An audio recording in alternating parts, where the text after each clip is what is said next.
La photo que vous voyez là, c'est une photo de 5 personnes. On a découpé pour faire sortir ça. Et on insulte une personne très respectable, personne d'honneur, qui n'a rien fait que venir soutenir son pasteur avec ses parents. Et je sais qui a fait ça. Et je vais y répondre. Plusieurs personnes m'envoient ça. Je ne réagis pas. D'autres, je réagis de manière un peu... je ne réagis pas énigme.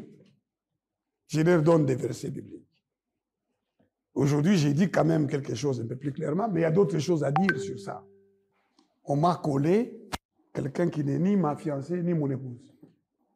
Et on dit, voilà, un homme aussi âgé. D'abord, bibliquement, je vais vous le demander, vous, qui parlez. Dans la Bible, les femmes se marient à quel âge? Dans notre loi, les femmes se marient à quel âge? À quel âge? À 18 ans. Maintenant, dites-moi, dans notre loi, il est écrit où que si la femme a 18 ans, l'homme doit nécessairement avoir 18 ans, 20 ans, pas 30 ans, pas 50 ans, pas 80 ans. C'est écrit où? Agar, là, qu'on a donné à Abraham, elle avait quel âge? Et Abraham avait quel âge? Quand David devient vieux, un roi, chapitre 1, verset 1 à 4. J'aimerais que vous regardiez ça. Il faut regarder ça. Ne parlez pas comme des païens. Les païens, ils parlent selon leur intelligence. Est-ce que vous me suivez, enfant de Dieu? Quand le païen parle, il parle selon l'intelligence, selon le raisonnement, mais pas selon Dieu. Le roi David était vieux, avancé en âge, on le couvrait de vêtements et ne pouvait se réchauffer. Ses serviteurs lui dirent que l'on cherche pour mon Seigneur le roi une jeune fille vierge. On a dit qu'on cherche pour mon Seigneur le roi une femme.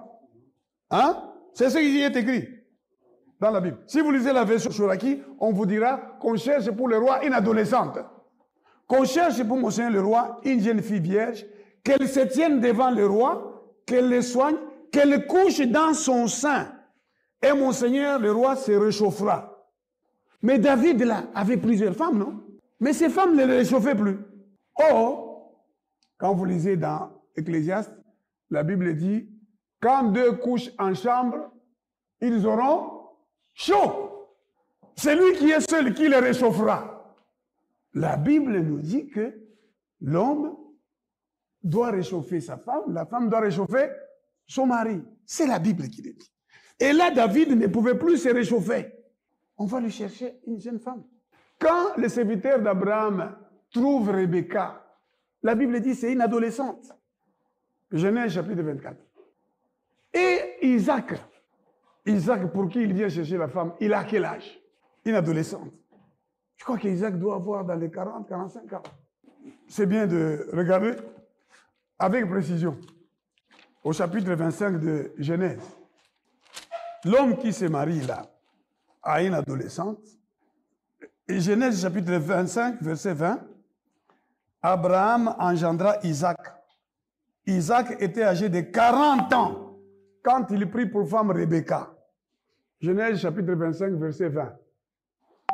Et la version Chouraki vous dit que Rebecca, c'est une adolescente. Et une adolescente, c'est entre 14 ans et 18 ans. Ça, c'est la Bible. Les gens qui parlent là, c'est par quel esprit qu'ils parlent? Un esprit diabolique, pas par l'esprit de Dieu. Et même des gens qui prient dans les églises. D'abord, ils me donnent 70 ans que je n'ai pas.